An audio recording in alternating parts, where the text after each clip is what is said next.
요즘 우리나라 초등학생들이 갖고 있는 장래희망이 무엇인지 아십니까? 하나는 유튜버이고 다른 하나는 건물주입니다. 왜 그런 거 하니 상당수의 유튜버들이 어딘가를 놀러 가거나 또는 맛있는 것을 먹거나 재미난 놀이를 하는 영상을 올리는 데에 그것이 굉장히 재미있어 보이기 때문입니다. 7살 된 저희 둘째도 유튜버가 되고 싶다, 그런 영상을 찍어서 올려보고 싶다라는 말을 할 정도이니 초등학생들이 그런 이야기를 하는 것은 놀랄 일도 아닌 것이죠. 또한 유튜버나 건물주가 되고 싶어하는 이유는 공부나 일을 열심히 하지 않아도 들어오는 돈으로 충분히 먹고 살 수 있을 것이라 생각하기 때문입니다. 하지만 고수익을 내는 유튜버가 되고 또 그것을 유지하기까지 또 빌딩을 매입해서 건물주가 되고 또 그것을 관리하는 것이 어디 쉬운 일이겠습니까? 그렇지 않습니다. 남들이 모르는 많은 노력과 또 수고로움이 있어야 할 것입니다. 결국 이 세상에 거저되고 또 그냥 얻어지는 일은 하나도 없는 것이지요. 그에 비해서 하나님의 구원과 회복은 우리의 어떠함과 관계없이 오직 그분의 은혜로 이루어지는 것을 믿으시기 바랍니다. 오늘 하루도 그 은혜로 살아가시는 저와 여러분이 되시기를 주님의 이름으로 축원합니다. 이사야 60장은 전적인 하나님의 은혜로 구원받은 택한 백성에게 하나님의 영광이 임해서 그들의 영광스럽게 회복될 것이다 라는 예언의 말씀이 기록되어 있습니다. 오늘 본문은 크게 세 부분으로 나눌 수가 있는데, 먼저 1절에서 9절까지는 시온이 누리게 될 풍요로움에 대해서 말씀하고 있습니다. 여호와의 영광이 시온에 강림하니까 열방이 그 앞으로 나오게 되는 것이죠. 이때의 상황이 매우 중요합니다. 세상은 흑암 가운데 있고 또 그 어느 빛보다 밝은 여호와의 영광이 선민에게 임하게 되었습니다. 덕분에 어두운 세상에서 유일한 빛을 낼 수 있게 된 것입니다. 그것을 목격한 열방의 무리들은 암흑 속에서 갈바를 알지 못한 채 헤매이다가 빛을 발견하고는 자신의 가진 모든 재물을 가지고 그 앞에 나오는 것이죠. 그 빛은 일반적인 빛이 아니라 구원의 빛임을 알았기 때문인 것입니다. 물론 아무나 그 빛을 알아보는 것은 아닙니다. 본문 4절에서 말씀하고 있는 대로 이방 땅에 살고 있는 디아스포라 유대인들을 가리키고 있는 것이죠. 이 말씀은 1차적으로 바벨론 포로에서 풀려난 백성들에게 이루어졌고, 또 오순절 성령 사건 때 고향 땅에 왔다가 베드로에게서 하나님의 말씀을, 복음을 전해들은 그 유대인들로 인해서 성취되었습니다. 종래에는 영적 이스라엘 백성이라고 할 수 있는 우리에게 완성될 것입니다. 여기에서 우리가 기억해야 할 것이 있습니다. 우리는 스스로 빛을 낼 수 있는 그런 존재가 아니라는 것입니다. 이해를 돕기 위해서 해와 달과 지구를 비유로 들어서 설명하도록 하겠습니다. 태양계에서 유일하게 빛을 낼 수 있는 것은 무엇입니까? 바로 태양입니다. 그 어떤 행성들도 지구를 포함해서 스스로 빛을 낼 수 있는 것이 단 하나도 없습니다. 그러면 태양이 비추지 않는 그 지구의 반대쪽은 굉장히 어두워서 밤이 되면 다닐 수가 없게 됩니다. 지금이야 전등이 있어서 문제가 없지만 과거에는 오로지 달빛에만 의존해야 했습니다. 그런데 그 달 자체가 빛을 낼 수 있는 그런 행성입니까? 그렇지가 않는 것이죠. 태양으로부터 빛을 반사시켜서 어두운 밤에도 지구인들이 다닐 수 있게 되는 것입니다. 만약에 달이 비추는 그 빛을 신성스럽게 여기는 사람들이 달을 우상화시켜서 섬기고 또 그로 인해 교만해진 달이 자신이 있어야 할 자리를 이탈하게 된다면 어떻게 되겠습니까? 다른 행성과 충돌해서 결국엔 멸망하게 되고 말 것입니다.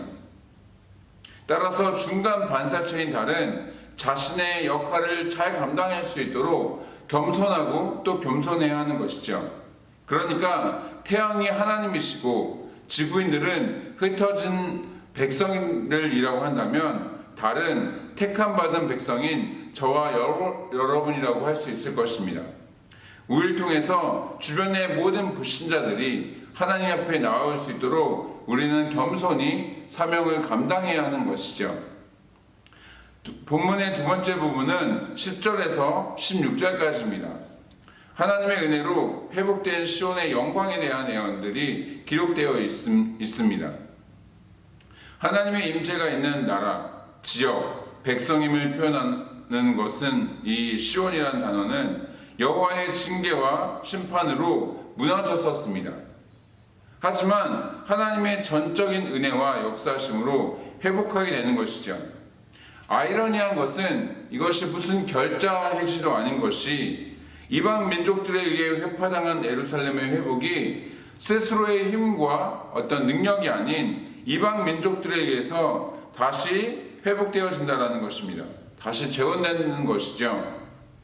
물론 바벨론에서 페르시아로 제국이 바뀌긴 하지만 예루살렘의 성전과 그 성벽들이 다시 세워질 수 있도록 고레스 왕과 어떤 아닥사스 왕 등은 상당한 액수의 재물과 원자재들을 공급하게 됩니다. 그런 일들이 어디 쉬운 일이겠습니까? 그렇진 않은 것이죠. 더군다나 한때 시온을 멸시하던 자들이 차후에는 여호와의 성읍 이스라엘의 거룩한 이의 시온이라고 부르게 될 것이라고 말씀하고 있습니다. 이것은 궁극적으로 신약에서 예수님의 핏값으로 세워지는 교회가 누리게 될 권세와 영화로움에 대한 예언입니다. 그러니까 회복된 시온을 섬기지 않는 나라나 백성들이 결국에는 멸망에 이르게 되는 것처럼 그리스도께서 친히 머리가 되시는 교회를 통해서만 구원에 이를 수 있다라는 것을 말씀하고 있는 것이죠. 끝으로 마지막 단락은 17절에서 22절까지입니다. 여호와의 구원이 실현된 나라에서의 풍요로움과 영원한 축복에 대해서 예언하고 있는 것입니다. 그것은 물질적, 정신적, 영적인 부분을 모두 포함하고 있음을 우리는 볼 수 있습니다. 우선 물질적 측면은 금, 은, 놋, 철 등을 가지고 놋과 철과 나무와 돌을 각각 대신하게 된다라는 것입니다. 정신적 측면으로는 화평과 공의로 관원과 감독을 세워서 정의가 하수같이 흐르게 하도록 될 것입니다. 영적인 측면에 있어서는 여호와가 빛이 되심으로 해와 달과 같은 것이 더 이상 필요치 않게 되고 다시는 슬픔이 찾아오지 않게 된다라고 말씀하고 계신 것이죠. 이뿐만이 아닙니다. 백성들이 모두 의로워져서 영원한 땅을 차지하게 되고 작은 자가 1000명을 이루며 강국을 이루게 된다라고 약속하고 계십니다. 결국 세 번째 단락은 택한 백성들에 대한 구원이 완성되는 영원한 하나님 나라의 영광과 축복에 대한 예언이라고 할 수 있는 것이죠. 말씀을 마치겠습니다. 우리가 살고 있는 이 세상은 환난과 고통의 연속입니다. 순간적인 세상의 기쁨을 추구하면서 불법과 불의로 점철되어지는 삶을 살아간다면 모를까, 대부분의 사람들에게서는 이 세상을 살아가는 것이 굉장히 어려울 수밖에 없는 것입니다. 슬프고 힘든 일, 또 각종 재난이 판치는 이 상황과 현실 속에서 자신의 삶을 비관하면서 극단적인 선택을 하는 사람들이 점점 늘어나고 있는 그런 형국인 것이죠.